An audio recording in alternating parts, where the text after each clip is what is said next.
Complex number z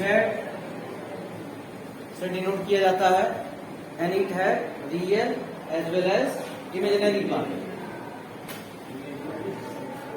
a plus I, a indicates इस real part, इसको आप 4.3 कर सकते हैं, -2 कर सकते हैं, 4 कर सकते हैं, और आई एसोसिएटेड, ठीक है ना, उसके साथ भी कौन सा है, ये इमेजिनरी है आई, इसको आप अगर बनाना चाहें तो आई गुणा में बार बार आयोटा करते हैं, नाम इसका है। जैसे कि आप फिजिक्स में पढ़ते हैं रेजिस्टिविटी को रो बोलते थे ना, उसका जो सिंबल था होता था रेजिस्टिविटी का सिंबल था।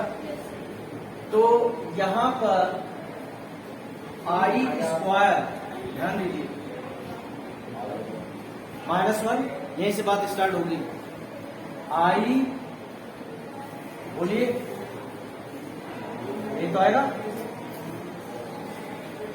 ऐसा केस कहीं पर भी जब आ रहा था, जो आप क्लास 10th में डिस्क्रिमिनेंट नेगेटिव में आता था, तो आप नो रियल रूट करके उसे हटा देते थे, क्योंकि आपका ये कहना था कि डिस्क्रिमिनेंट में माइनस क्वांटिटी जाएगी, इसको हम सॉल्व कैसे करेंगे, और रूट में तो माइनस क्वांटिटी होती नहीं है, इसलिए आप डिक्लेयर कर रहे थे नो रियल रूट्स, बात खत्म। लेकिन अब आपके पास आ गया कि अगर मान लो आया है डी -16, ओके, या डी कुछ भी आया है -12, इसको आप कैसे लिख सकते हैं, इसको आप ऐसे लिख सकते हैं -1, और इस -1 को आप क्या लिख सकते हैं,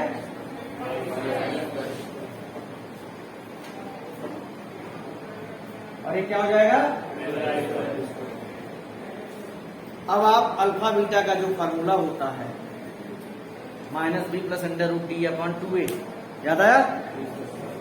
अब इस d की जगह आप यहां रखेंगे √, जब 16i² होगा तो बाहर निकल के क्या आएगा, √, -16 तो आप नहीं कर सकते थे। अगर आपसे कहा जाए क्लास 10 में कि भाई इसको सॉल्व करके दिखाओ, तो आप कहेंगे सर ये सॉल्व नहीं हो सकते, लेकिन इसे तो कर सकते हो। अब थोड़ी देर में आई को x मान लो, तो आप ज्यादा कंफर्टेबल फील करोगे, तो 4x आएगा कि नहीं आएगा, अभी इधर पूरा आई है।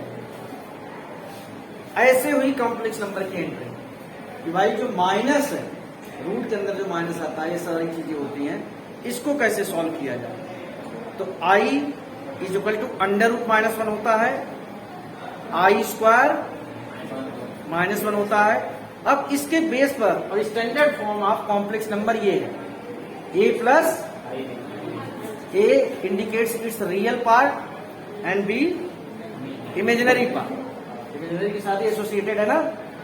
अब मुझे आप बताइए, आपके पास इतनी चीजें आ गई हैं, i √-1, i² -1, इस बेस पर बताइए कि i³ की वैल्यू क्या होगी, दिमाग लगाइए। i³ -i, एब्सोल्युटली राइट, इसको आप ऐसे लिख सकते हैं, देखिए ध्यान से लिख सकते हैं, i² की जगह क्या हो जाएगा,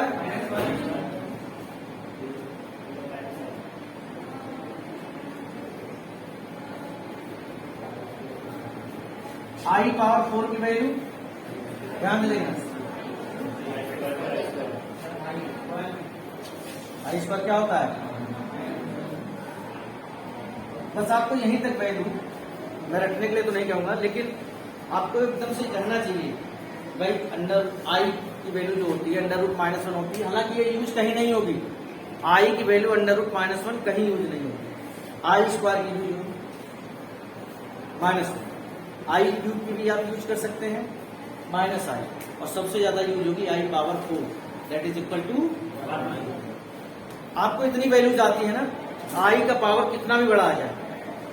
आज मैं इस वीडियो में यही चीज बताऊंगा कि i पावर कुछ भी आ जाए, बड़े इजीली आप कैलकुलेट कर सकते हैं। जैसे आ गया i⁻30 निकालिए,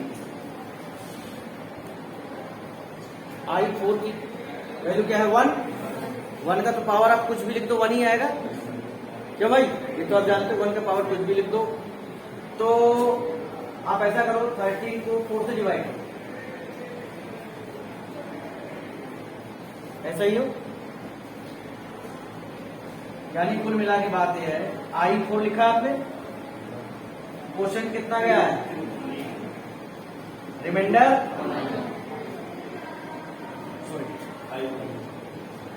अब मैं इसके पीछे का मैथमेटिक्स बताता हूं। पावर के ऊपर पावर हो तो मल्टीप्लाई हो जाता है, 4 3 जा I पावर 12 और I पावर 1 क्या हो जाएगा, कुछ गलत तो नहीं लिखा है, लिखा क्या है ऐसे, क्योंकि I4 की वैल्यू क्या होती है, I power 4। Answer is I। अब आप देखिए, थोड़ा आगे बढ़ते हैं, बड़ा नंबर लेते हैं।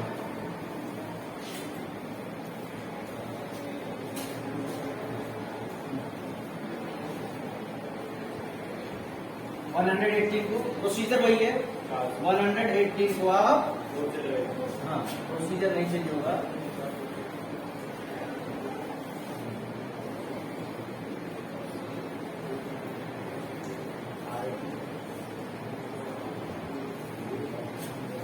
तरीका देखिए, I पावर 4 तो लिखना है आपको, क्वेश्चन कितना आया है, रिमाइंडर वैल्यू इसकी 1 और इसकी वैल्यू 1 इंटू -1 इक्वल टू। तो अब आप देख रहे हैं कि I का कोई भी पावर आ जाए, या तो आंसर 1 आएगा, या -1 आएगा, या I या माइनस आएगा, जैसी कंडीशन हो। एक और बड़ा नंबर लेते हैं,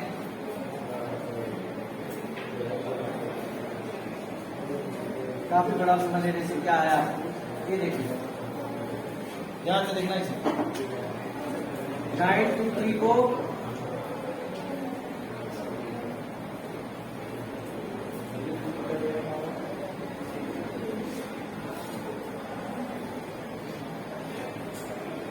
भूलना मत, ये अक्सर गलती हो जाती है आपसे। बेटा क्या लिखें,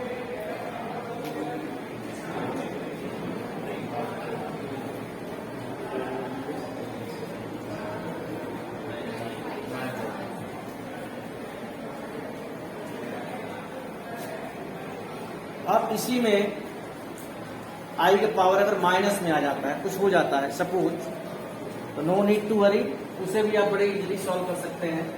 आपके सामने ला रहा हूं मैं, सारे केसेस ला रहा हूं I से रिलेटेड, जैसे कि कहीं पर आ गया भाई इसे सॉल्व करें। थोड़ा सा ट्रिक बताऊंगा मैं आपको।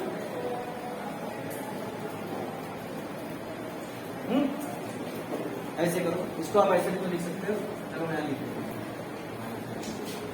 लिख लिया।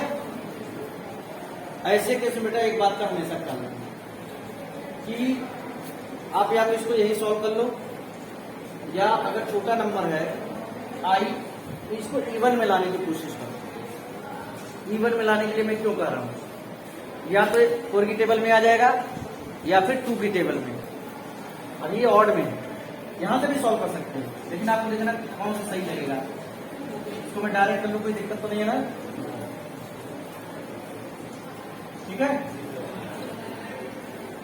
लेकिन अभी पूरी तरह सॉल्व नहीं हुआ। जैसे रेशनलाइजेशन में आप सीखा करते थे कि डिनोमिनेटर में रूट नहीं होना चाहिए, तो वैसे ही डिनोमिनेटर में I नहीं होना चाहिए। तो भाई I का ऊपर नीचे मल्टीप्लाई कर लेते हैं, है ना, कर सकते हैं।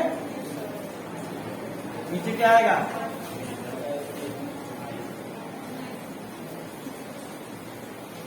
एक और तरीका है, अगर आपको इवन वाली मेरी बात समझ में आ रही है तो